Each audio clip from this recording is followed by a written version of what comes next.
Jaya Radha Madhava Kunja Bihari.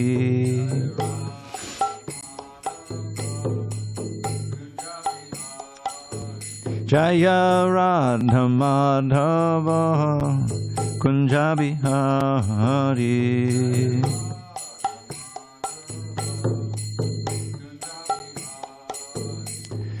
Gopi Jana Vallabha Girivardhari.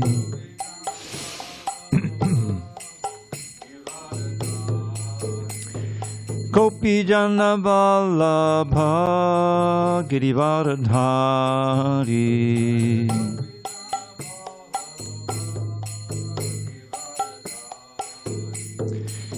Yashodanandana Bhajana Ranjana. Yashodanandana Bhajana Ranjana. Yamuna Tiravanachari.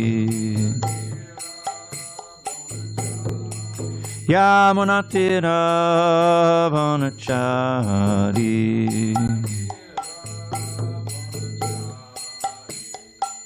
Hare Krishna, Hare Krishna, Krishna Krishna, Hare Hare, Hare Rama, Hare Rama, Rama Rama, Hare Hare.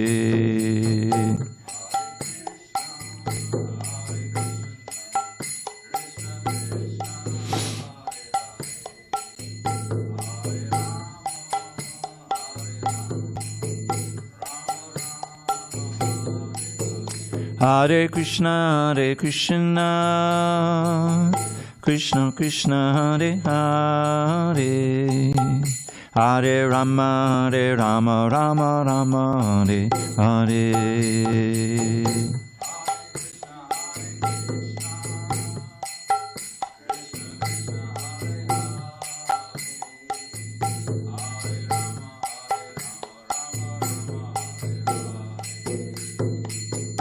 Hare Krishna, Hare Krishna, Krishna Krishna, Hare Hare, Hare Rama, Hare Rama, Rama Rama, Hare Hare. Hare Krishna, Krishna Krishna, Hare Hare, Rama Hare Rama, Rama Hare Hare. Jaya Radha Madhava Kunja Bihari.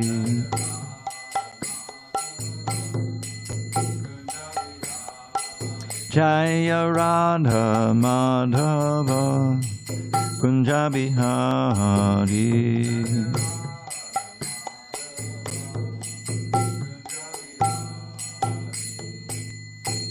Jai Mr. Pad Paramahansa Parividikacharya Ashtotartha Shri Srimad. His Divine Grace Srila A.C. Bhaktivedanta Swami Prabhupada ki Jai. ISKCON BBT Founder Acharya Srila Prabhupada ki Jai. Oh, no shoes. No shoes. You can leave them outside there.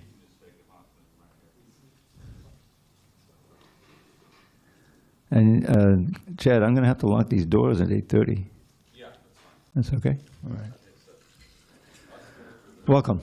Have you been to class before? No, this is my first time. Okay. Why don't you take this book here, because we're going to be reading from that book. And okay, here comes another memory. Can you get in? Can you bow down and get in? Can you come in the front door? Come in the front. Okay. Okay. So we're going to be on page 279. Give me a second here.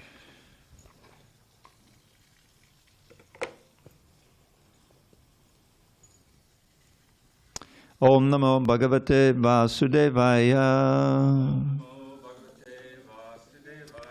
Om Namo Bhagavate Vasudevaya. Om Namo Bhagavate Vasudevaya.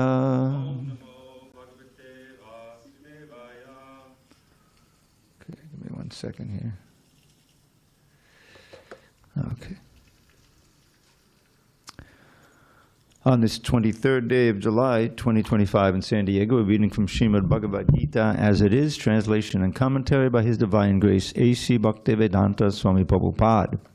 And we are in chapter 6, entitled Dhyāna-yoga, the yoga of meditation. The text number 25 in the middle of the page there. Shanai, Shanayar, Upadamed, Buddhya, Dhriti, Grihitaya, Atma, Sangstam, Manach, Kritva, Na, Kinchid, Apichintayet, Shanai Shanai Upadamed, Buddhya Dhriti Grihitaya, Atma Sangstam Manakritva, Nakinchid Apichintayed, Shanai Shanai Upadamed, Buddhya Dhriti Grihitaya, Atma Sangstam Manakritva, Nakinchid Apichintayed, Shanai Shanai Upadamed, Buddhya Dhriti Grihitaya, Atma Sangstam Manakritva, Nakinchid Apichintayed.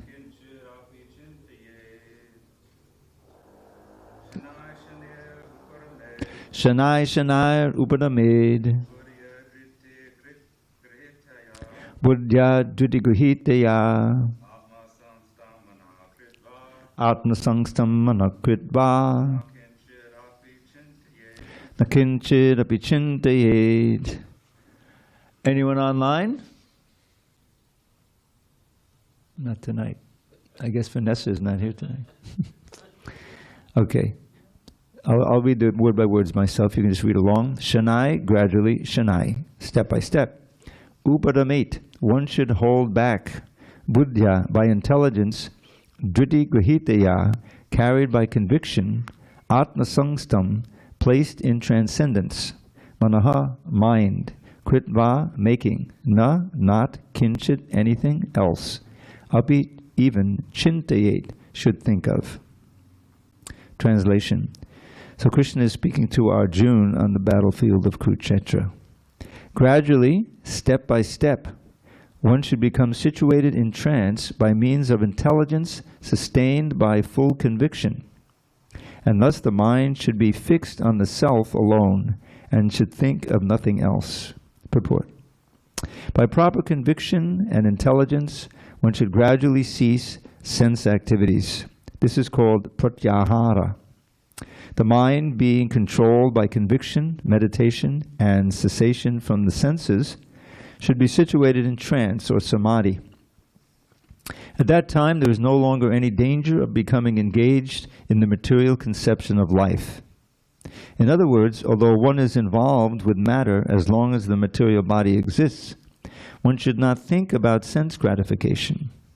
One should think of no pleasure aside from the pleasure of the Supreme Self. This state is easily attained by directly practicing Krishna consciousness. Om Jnana Timarandasya Jnanandana Shalakaya Chakshur Unmilitam Mena Tasmai Shri Gurave Namaha. I was born in the darkest of ignorance, but my spiritual master Srila Prabhupada opened my eyes with the torchlight of knowledge. I offer my humble obeisances unto him and all members of Sri Parampara, the disciplic succession. So this chapter is all about meditation. That's what dhyana means in Dhyāna-yoga. And Krishna gives a fairly thorough description of the rudiments of this type of yoga system. And it's known as Ashtanga yoga. Ashta means 8, Anga means limbs or steps. So it begins with yama. There's yama and niyama. The steps are yama, niyama, asana, pratyahara, pranaya, dharana, dhyana, and samadhi. So the first step is what you have to give up, yama, what you shouldn't do. In any process, suppose you want to become a champion tennis player or something. You know, you grow up and you idolize it on the TV, and you're 12 years old, you know, and you get so. As soon as you go, if your parents say, okay, well, this is a healthy thing, so they pay for a tutor, some trainer. So immediately he says, well, you have to grip this way, not that way, you know, and you should, move this way behind the court. In other words, there's all kinds of ways that have been developed over many years of the best way to be a successful tennis player. So, and then what's the goal? The goal would be, all right, I'll win a tournament in high school or something, or if I really get good, I can win I forget the name of the American Open, huh? Yeah, Grand Slam, US Open. Grand Slam, and something, yeah. So that's the final goal that you're aiming for, and there's a path to it. It's called in Sanskrit, it's called a marga, or path, and it involves not doing certain things and doing other things. This is what any discipline means. So Krishna's he gives the how to sit, because yoga, you've seen yogi, you know, pictures of yogis. Now yoga in modern day has come to mean hatha yoga. Hatha yoga means the yoga of all of these different asanas or poses which help your health. They stretch the body this way, stimulate the organs this way, so forth. And also the breathing, the pranayama, that's also healthy. You know, it calms the mind and so many things. So that some of these aspects of Ashtanga yoga have been incorporated in the modern yoga system. But the Bhagavad Gita ultimately teaches this process of bhakti yoga, not Dhyāna-yoga. Bhakti means actually loving devotion to God. And by that, the process of bhakti yoga, in the process we have the main thing is chanting this mantra: Hare Krishna, Krishna Krishna, Hare Hare, Hare Ram, Ram Ram, Hare Hare. And is one of many mantras. There are mantras for all kinds of things. You can learn the mantras for subduing snakes. You know, if there's a poisonous snake and you know the right mantras and everything, then the snake will become calm and slither away. It's like that. Or you can have mantras for killing your enemies. There's a whole discipline of tantra, where you know you can get certain powers and you can kill enemies. So mantras are sound formulas that produce a certain effect. So this mantra is known as the Maha Mantra, the great mantra for deliverance of the mind from material attachment. Because we learn in the Bhagavad Gita, one of the things we first learn is that our main problem as living entities, first thing we learn is that we're not the body, that none of us are the body. The body is a covering or a machine occupied by the soul, right, the living entity. And we find in the Bhagavad Gita there are two souls. There's the super soul and the individual soul. You've heard all this philosophy. Yeah, you read the Bhagavad Gita or some of this? Not Bhagavad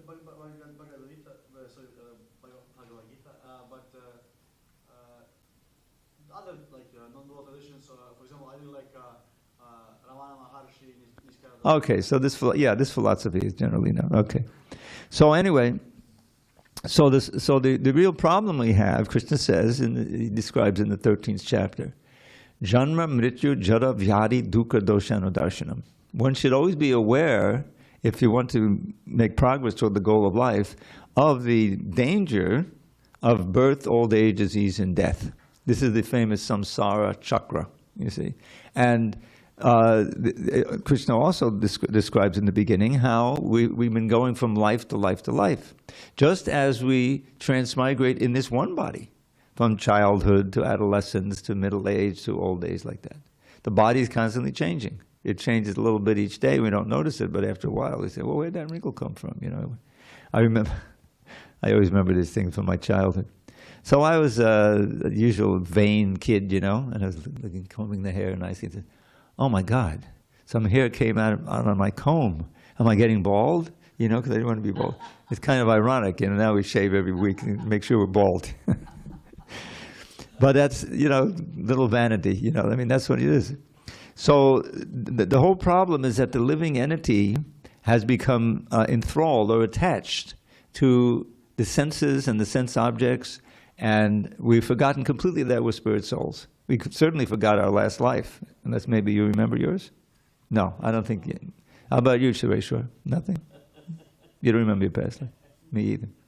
So, but we've had past lives, not just one, right? Thousands, maybe.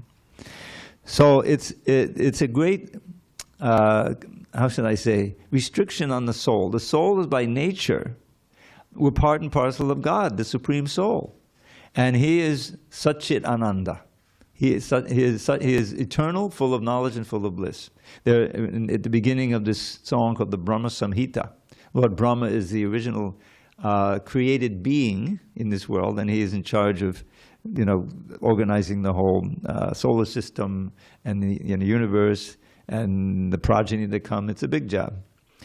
But he was enlightened by Krishna from within the heart, and then he spoke this Brahma Samhita. It's a very beautiful poem in Sanskrit. And the very first verse in the 5th chapter, which is what we have, is that Ishvara Parama Krishna Satchit Ananda Vigraha Anadir Adir Govinda Sarva Karana Karanam.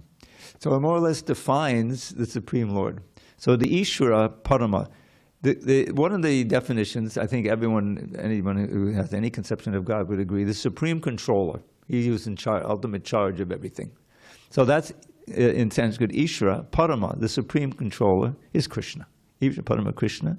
And Satchidananda Vigraha. Vigraha is a body. He's not an disembodied force or a white light or anything. He has a form, a body. He doesn't have a human-like body. We have a Krishna-like body. The original form is 2 hands and like that. So Satchidananda Vigraha, he has a form that is eternal, full of knowledge and full of bliss. Now we'll compare our form. Certainly not eternal. There's so many things we don't know, so much ignorance. And are we always full of bliss? Hardly, right? Just the opposite. It's a material body. So his body is purely and wholly spiritual, pure spirit. So Anadir, he has no beginning. He's the beginning of everything. That's spoken of several times in the Srimad Bhagavatam. Anadir Adir Govinda. Now Govinda describes his pastimes in his own private world. Go is cows, it also means senses. He's the delighter of the cows and the senses. He can actually fulfill our desire of the senses to enjoy all the time. Sarva Karana Karanam. He's the cause of all causes. If you look at the world, it's a series of causes and effects, and the effects in turn become further causes like that. It's a whole chain. So he's the original cause of all these causes. So that's Krishna. And ultimately, the goal is not just release from birth and death and old age and freedom, liberation into the white light and Brahman or something. No, that's not the ultimate goal. That's not a secure position of liberation, because we are by nature persons. We're spiritual persons. Now that personality is covered by this material body. We don't know what it is, but we all have that eternal personality, and we'll never be happy or purely blissful unless we're situated in that personality and acting in that personality. So that's the great advantage of bhakti yoga over the other kind of yoga, that it systematically awakens you to your original form called the Swarup Siddhi. And if we succeed, then we'll attain that form even before leaving this body. And then at the end of this body, we'll go to the spiritual world beyond birth and death. There's no more birth and death. And we'll resume our activities and our pastimes with the Lord that we left many, many billions of years ago. So that's called going back home, back to Godhead. So now, in this verse that we read, he says, gradually one should become situated in trance by means of intelligence sustained by full conviction. So trance means you have to be thinking and meditating on something. Now, the object of meditation in the Ashtanga Yoga described here is the Lord within the heart. There's a manifestation of God within the heart called the Super Soul. So there's the soul and the Super Soul. So that Super Soul is described in various verses in this Bhagavad Gita, most famously perhaps in the 15th chapter, in the 15th verse, which says, Sarvasya chaham hridhi sannivishto mattak smritir jnanam apohanangcha. Vedaishcha sarvar ahameva vejo vedanta krit veda videva chaham. So it's a very informative verse. Sarva sichaham vriddhi sannivishta. Krishna says, I, as a super soul, am present in the heart of every living being. And that means even the animals, even the insects, the fish, there's a super soul in there, you know. He's giving them, you know, what they call instinct. How do they know what to do? How do they know how to fly? You know, the birds, practically, they come out of the nest and they're in there, they fall on the ground and they fly, you know. So they say instinct, you know, but it's not instinct, it's the super soul giving them the instructions how to do it. So he's in the heart of every living entity. He's even in the atom. He's sustaining everything, all pervading. So sarva sichaham vriddhi is the heart, sanvishto, and from me come knowledge, remembrance, and forgetfulness also. Welcome. Thank you.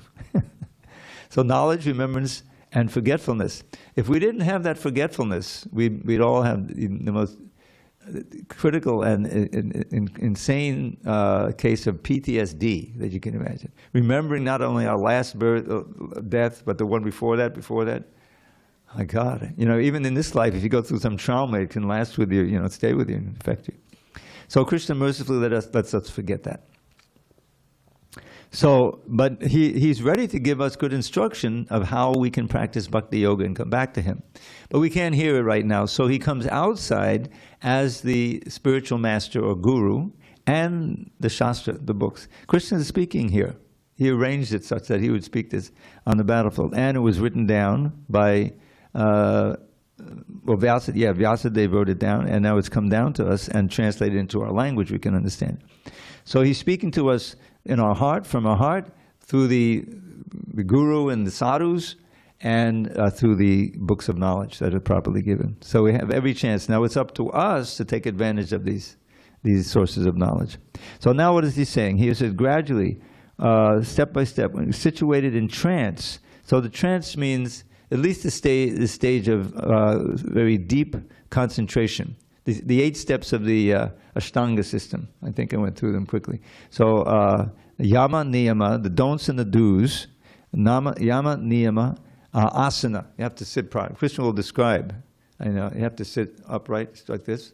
Find a sacred place, not too high, not too low, and with your neck head in a straight line, and stare steadily at the tip of the nose. Now, whether it's the tip of the nose here or the eyebrows, I can't do it for more than 3 seconds before feeling like I'm getting cross-eyed. But anyway, that's so anyway, you have to control that. And then what? Then to control the breathing, so you calm the mind like that, and you fix the mind on the Lord in the heart. So you visualize, and he's got four arms with those, and the club and the lotus and the other items, the conch shell, etc. And you meditate. You see how long you can go like that. So that's the process of Ashtanga Yoga, and if you're able to do it successfully, now there's a great example of how this yoga appears in the Srimad Bhagavatam with Dhruva Maharaj. You remember Dhruva? So Dhruva was a young boy. He was the prince, and his father had several queens. One of them was not so favored, and the other was his favorite. So she had a son, and Dhruva was in a chamber with the king and his stepmother and his half brother, and his half brother went up onto the lap of the king, to play. So Dhruva wanted to get up there, but the stepmother said, "No, you can't go on the lap of the king until you take your birth from my womb." So Dhruva was stuck. He was he's a Kshatriya, so he was very offended, What could he do? So he ran to his mother, who's in another part of the palace. She had a little room, The mother, stepmom, she insulted me. What should I do? So actually it was the stepmother, I think, who recommended that he has to find God. And he asked his mother, she said, where can I find him? She said, well, Prabhupada adds this in commentaries. Well, all the sages go out into the forest to find him, So Dhruva, whose very name, even though he's just a small boy, name means very fixed and determined, right? So he's fixed and determined. He starts out toward the forest. So this great sage amongst the demigods who travels from planet to planet, named Narada Muni, comes and sees him. And he says, "Oh, Dhruva, what's going on?" So Dhruva tells him, my stepmother insulted me and my mother told me to go out in the forest to find God, so I'm headed out there. So Narada tested him. He said, you're too old. You're too young. Come back in 10 years, and I'll train you. No, oh great sage, if you can't give me any good advice, just let me get it. So he started to go. So Narada saw he's going to go, So he gave him a simple yoga process to practice. And it mostly had this meditation, because it's Satya Yuga, and but he also added the chanting of the name of God, the mantra we sang at the beginning, Om Namo Bhagavate Vasudevaya. But he was chanting it all day and night, And he gave him a simple rudimentary deity worship, because if you go out to the forest, you usually find some stream. You have to have some water, So you can take the mud, from the bank of the stream and fashion a worshipable deity and worship it. And then when you're done, you can put it back in the river, like that. So he had that going on. But mainly he was chanting that mantra and meditating and controlling his breathing and eating. It was insane. I mean, he was eating the fruits that fell. Then he was just eating the leaves. Then he stopped eating altogether. He just was breathing deeply. But he became very powerful with all of this, and he was controlling the universal breathing. The demigods were feeling they couldn't breathe, So they appealed to Vishnu to do something and go there. So Vishnu appeared, and he was meditating on the Vishnu form in his heart, chanting Om Namo Bhagavate Vasudevaya, like that, So even though he was a young boy, he was becoming very powerful. So Vishnu comes down and appears to, it comes before Dhruva. Dhruva, he hears the bells tinkling or something, and he wakes up, and there's the object of his meditation in front of him, So he's offered these prayers, and there's one prayer he offers, which, and don't forget, he went out in order to get a kingdom even greater than his father's, He was a Kshatriya, I mean, the Kshatriya spirit. So, okay, now I've been insulted. I want a kingdom greater than my father, greater than my great-grandfather, who happened to be Lord Brahma, and he's got the whole universe, so he's very expansive desires there. So, but when he saw Vishnu, he opened his eyes, and he had become so pure, he was overwhelmed with ecstatic love. And his, all the symptoms were there. He was crying, and he felt that he was experiencing through all of his senses. And he started offering prayers. So the most famous one, it's not in the Bhagavatam, but it's very illustrative. So he says, Sthanabhilashi tapasi stitoham tvam praptavan devamanindra guyam kacham vichinvan abhidivya ratnam svaman katartos mivarang neyache. And this is it fits right into what's being described here. So he's saying to Lord Vishnu, among other prayers, he says, Sthanabhilashi, tapasi. I was desiring a position, sthana, the kingdom. I was situated in deep austerity. I just described some of it, inconceivable. Tapasi stitoham. But now I see tvam praptavan. Forget the kingdom. I've now attained you. You've come before me. Who? Devam and Indraguyam are hidden away even from the great demigods and the munis. They can't get this vision that I now have. So now I realize that kingdom, however great it may be, Brahma's kingdom, was like broken glass compared to the divine jewel of your darshan. You see? Kacham vichinvan, I was searching for this broken glass. Api divya ratnam, I've got the divine jewel of yours. So now, my Lord, Svaman, my dear Lord, Svaman katartos mivadang niyache. I don't want anything else. My desire is satisfied. Very important verse. So he had other wonderful prayers, which I won't get into now. But that is the mood in which Prabhupada is giving us this chapter. Krishna is describing the different aspects, of withdrawing the mind and doing all these things. But Prabhupada always gives the bhakti view. So we also, as bhaktas, we want to accomplish this. Gradually, step by step, become situated in trance by means of intelligence sustained by full conviction. Well, we want to become situated in trance, which means a complete meditation on Krishna, absorption in Krishna through his name, form, qualities, and pastimes. And so we're given You know, just like, and sometimes it's external, like we have the festival coming up. You know about the Rath Yatra? Oh, where do you live? Here, but I've been here for about 3 months only. Okay. Now, it's coming up on August 3rd, which is a week from Sunday. The biggest festival, Hare Krishna festival on the West Coast. Yes, the Rath Yatra. Have you ever heard of Rath Yatra? No. Ratha is a cart or a chariot. Yeah, and Yatra is a festival. So it's, I came up with this name, by the way. The Festival of the Chariots. That was my way back in 1975. I was working with the Bhakti God, and when it came, I said, well, this should be the Festival of the Chariots, right? Festival, Yatra of the Ratha. Anyway, so that's coming up, and if you can try to go. Now, I think you can still get you can still try to get a seat on a bus. We have a bus going up there and back. It's very convenient, you know. So anyway, we can talk about it later. So that's you know, great festivals like that. And August we also have Janmashtami coming up, like basically a week later, right? And yes, Balaram Purnima is coming, the birthday of Krishna's brother Balaram. So this is that's one way in which we develop our Krishna consciousness, by celebrating these different festivals. But actually every day, you know, there's a festival. We have the Mangal Arti, where we see the deities and we chant the holy name. And so the idea is that your consciousness is absorbed in the sound vibration, describing Krishna, glorifying Krishna, hearing the philosophy that takes us to Krishna like that. So that in that way we become fully absorbed without the artificial meditation, which ultimately is impossible in this age to succeed. But here he's saying gradually. So Prabhupada describes the proper conviction and intelligence. One should gradually cease sense activities.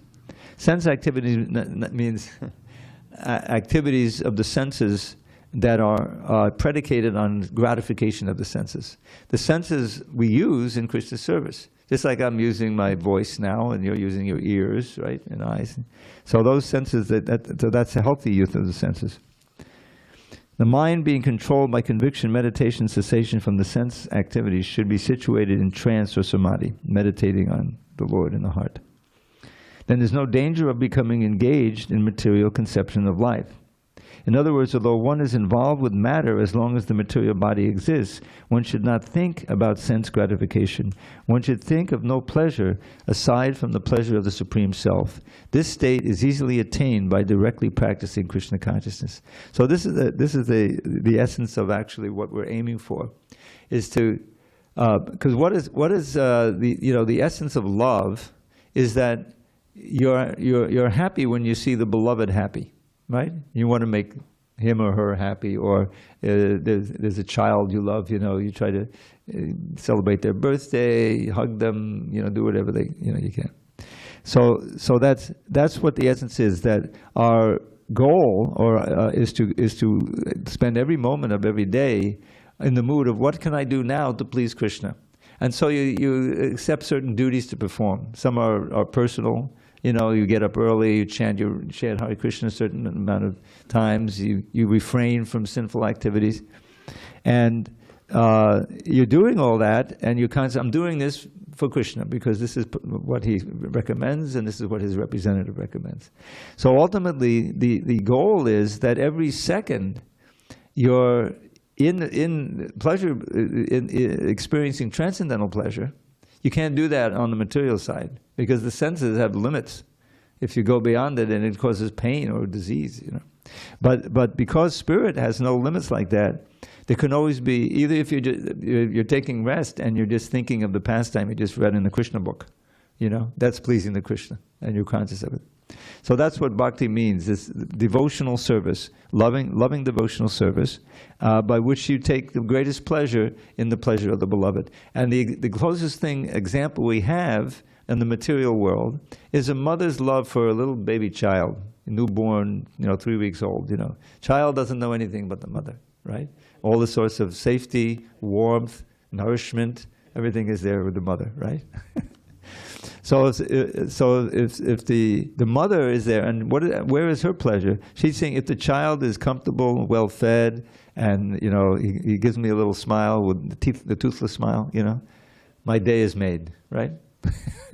So the mother doesn't want anything in return except that the child will be happy.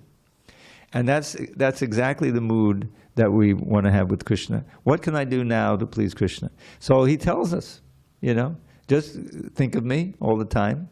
Not so easy. So he teaches us how to think of him through the material world. Like the next chapter, because Arjun will refute, this is too hard for Arjun. Arjun is a warrior, he's active and everything, he can't just sit and meditate, So he says, no, it's too hard. The mind is like to control the mind, like controlling a hurricane wind. I can't do it, Krishna said. So, yes, you can, if you practice, But Arjun is still not very,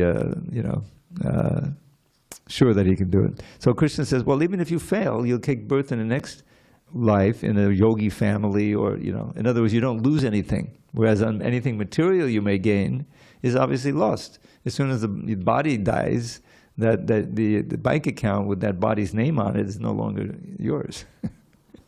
So, but it's because we never die as spirit, we will take up this, where we left off, that's the thing.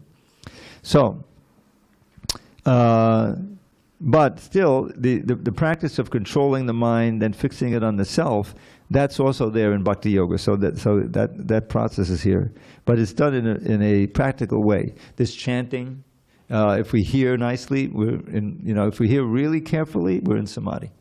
You're meditating on Krishna in the sound form, you see. And it's the process of the age. It's been given by Krishna in his form as Lord Chaitanya. Okay, if there's no questions or comments, let's go on. He's continuing to describe this process. Yato nischalati manaschanchalamastheram tatastato niyam yaitad atmaneva vashangnayet. From wherever the mind wanders due to its flickering and unsteady nature, one must certainly withdraw it and bring it back under the control of the self. That's the kappa self, that's the super soul, Krishna in the heart. Purport: the nature of the mind is flickering and unsteady, but a self-realized yogi has to control the mind. The mind should not control him. One who controls the mind, and therefore the senses as well, is called Goswami, or Swami. And one who is controlled by the mind is called Godas, or the servant of the senses. A Goswami knows the standard of sense happiness. In transcendental sense happiness, the senses are engaged in the service of Rishikesh, or the supreme owner of the senses. Rishika is a word that means senses, and Isha means master. So he's the master of our senses, although we don't realize that right now. The supreme owner of the senses, Krishna. Serving Krishna with purified senses is called Krishna consciousness. That is the way of bringing the senses under full control. What is more, that is the highest perfection of yoga practice. So that's, Prabhupada always brings it back to the Bhakti Yoga in his purports. But the advantage of the Bhakti Yogi over the Ashtanga Yogi is that the Ashtanga Yogi is controlling the mind and the senses, but often he's not connecting the mind and the senses to this all-attractive person. He's meditating on the super soul if he can, and so forth. But he doesn't have the variety of ways in which you can control the mind by becoming attracted. Even eating, with eating the sacred food, this sanctified food, prasadam. And one can be full, oh, this was prepared so nicely, it was prepared with love for Krishna, I'll honor it, and in this way I'll become purified. Krishna says that in the Bhagavad Gita, one who eats sanctified food. Hare Krishna, welcome. We're having Bhagavad Gita class. Oh. Yes, you're invited, you can take the book, you can take the book and sit on the bench, yes. And we are on page 280. We're going through. Okay. So how to mind control? As Krishna says, I think we did that verse already, that the mind is the best friend and the worst enemy. The mind that is full of thoughts of Krishna, that is under control and is fixed on Krishna, is your best friend. The mind that is out of control, that is full of all kinds of desires and fears and anxieties, it can be a great burden, you know. And people, you know, and you want to go to the psychologist. How could I become peaceful? I'll take this pill. Yeah. No, you chant this mantra. You don't need anything artificial. So that's Krishna described way back in the second chapter. It begins with the word dhyayato. You know, dhyayato vishayan pungsa. So this is Dhyāna-yoga. So dhyayato vishayan pungsa sangat teshu pajayate. Sangat sanjayate kama. Kamat krodho vijayate. Krodat bhavati sammoha. Sammohat smriti vibrama. Smriti brangshat buddhinasho buddhinasha pranashyati. You heard this verse? Yeah. Yeah, this is something we should all know. So, Haribol, welcome. Now we really have a quorum. Ram Vilas is here. So, this I remember when I first read these two verses, I said, yes, this really makes a lot of sense. You know. So he said, Dhyayato vishayan pungsa. When a person, pungsa, he's meditating, and this happens all the time. I always think of the advertising industry. Their job is to awaken or plant a desire in your heart. So they only have a few seconds. You're driving past a billboard or something. So how can they attract you? You know, with some image, usually an attractive girl or something. You know, and someone enjoying. Say they're advertising a casino. We have gambling casinos around here, right? So you see that. Said, oh, you know, there's somebody enjoying. They just won so much money. You can see the wheel behind them. You know, so they try to implant a desire. That could be me. You know, and then you keep driving, and you forget. But later on, you may remember it. Oh, we're going to go on vacation, so why don't we go to the casino? I think we can have a good time. You know. So the idea is, so that's dhyayato vishayan pungsa. They only have a minute to get you meditating on this object of the sense. So there's a whole art to it. You know. So what happens then? Sangat teshu pajai. From meditating on something attractive, your desire for it, your sangha, your attraction is born. And when that attraction becomes stronger and stronger, it becomes kama. Now kama doesn't just mean sex desire. It means any strong desire that you really, I have to have this, you know. Kama. And of course, your ability to get those things is always limited. So that becomes frustrating. You become angry, you see. And what it doesn't say in that verse, but this is true, psychologically. If you're anger, you can't express it, you know, you turn it inward, you become depressed. You know, I can never enjoy like my friends. Oh, God. You know, that could be, that's not good. So, Sangha is kama, krodha, abhijayate. Krodha, and then if you become angry, you know, really angry, bhavati sammohat, you become completely bewildered. You can do things that you regret the rest of your life. Prabhupada tells the story of a case in Calcutta during his years when he lived there. And there were two brothers, and they had this serious argument. Maybe one brother took the other's girlfriend or something, and he killed them. He actually killed his brother. Oh, God. So he was arrested, prosecuted, and sentenced to execution. So the father was, you can imagine, distraught. If he lost one son, the other son's going to be... So he appealed to the judge. I already lost one son. And then, please, just commute his sentence to life imprisonment, you know, and so at least I have one I can visit him. So he did, you know. But it's such a tragic situation. All because of some desire, you know, that was... Anyway, I'm not going to tell the story how my brother almost killed me, you know, when I was about 7 years old. My father came in just when he was... and he stopped him. Anyway, it's a long story, I'll tell you. But it sticks in the mind. So that's the danger of anger. You know, anger can destroy. It's a mode of ignorance thing, right? Sammohat smriti vibra, and you lose your memory, and when you lose your memory, your intelligence is lost, and you fall down in the material pool.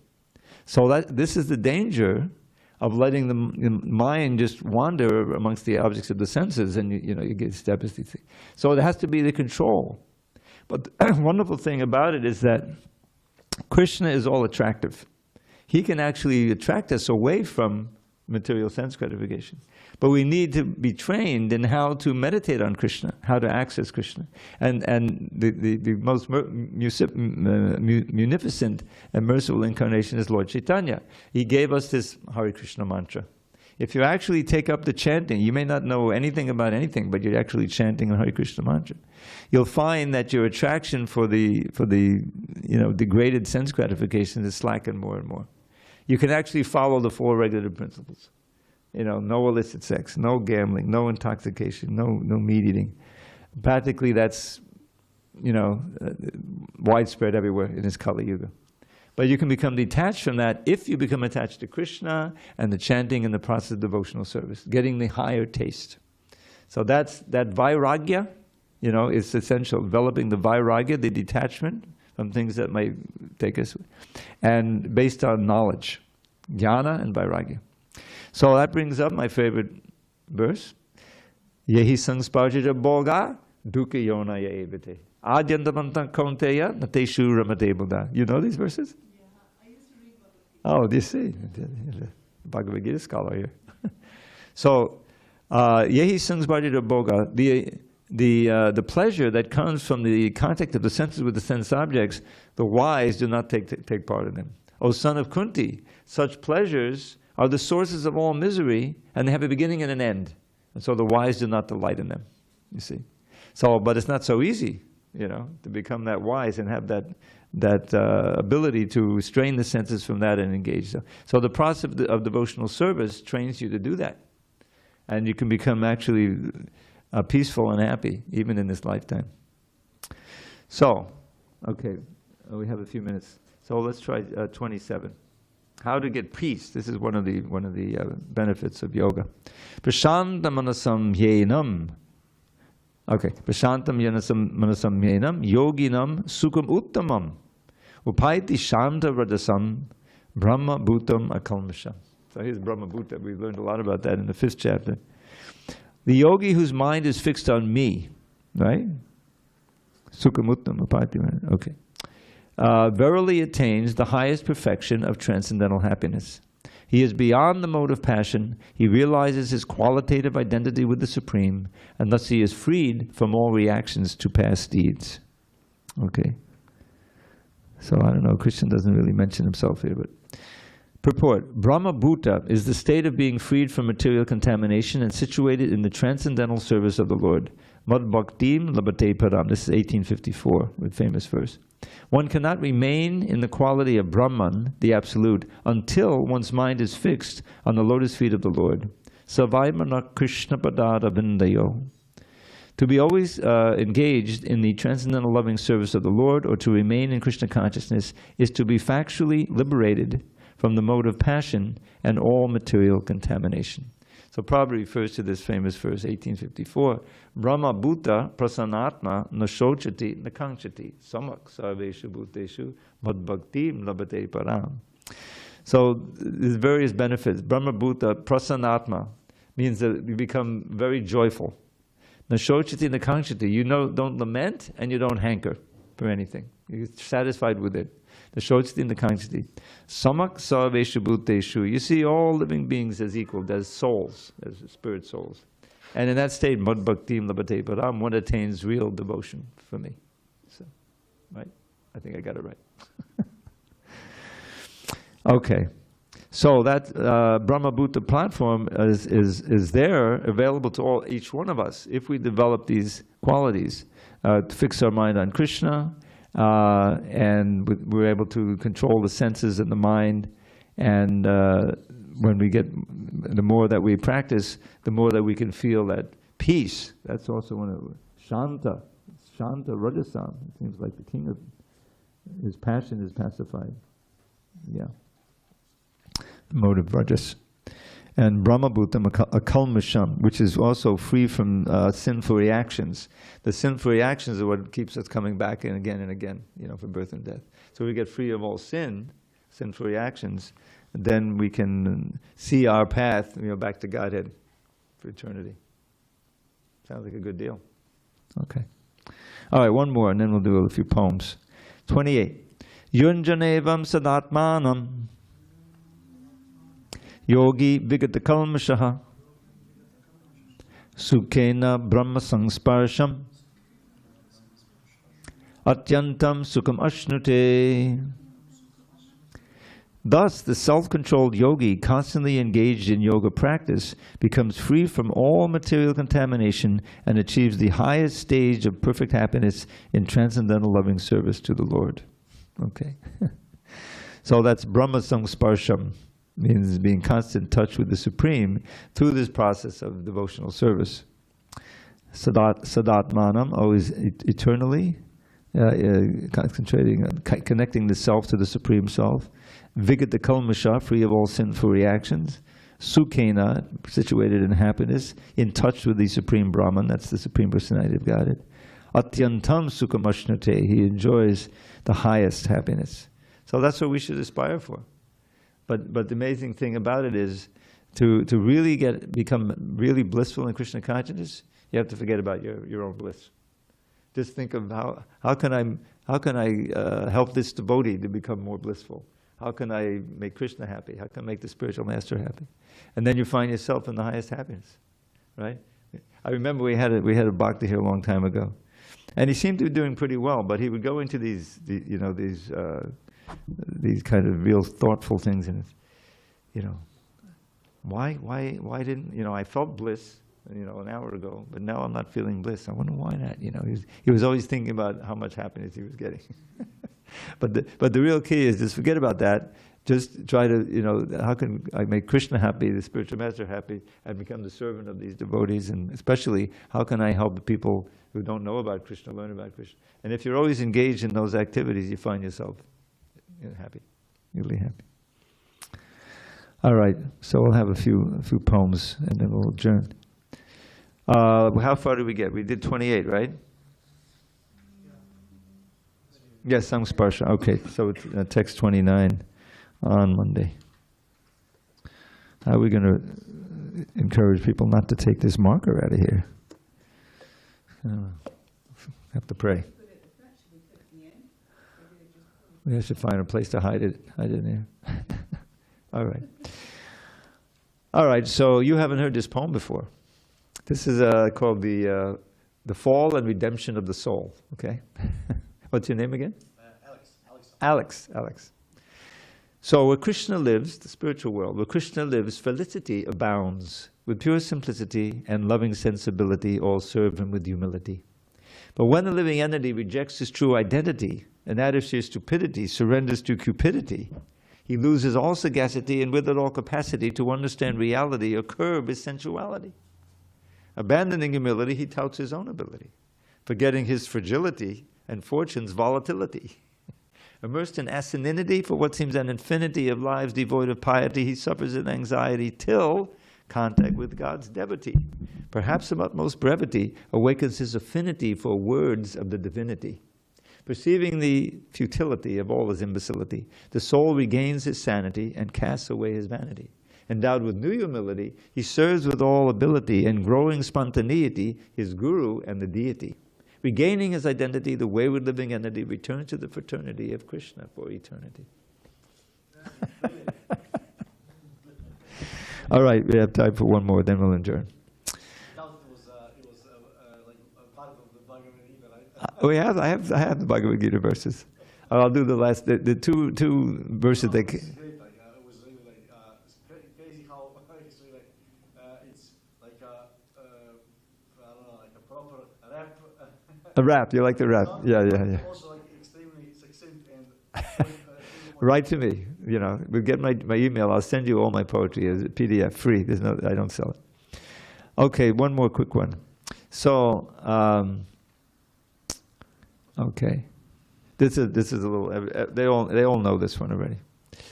Every body dies, every single body dies, Everybody dies, nobody dies. Wake up and open your eyes. You're not that body, you're a pure spirit soul. Chant the holy name and attain life's goal. Okay, one more. This is a verse in an Ashtaka about the holy name. Ashtaka is 8 verses. Remember that our final breath may come at any time, no matter if we're old and sick or in our youthful prime. So young and old alike should chant the name incessantly. The holy name of Shri Hari is surely all that be. Hare Krishna. On that auspicious note, we'll adjourn. All glories to Srila Prabhupada. Thank you for your attention.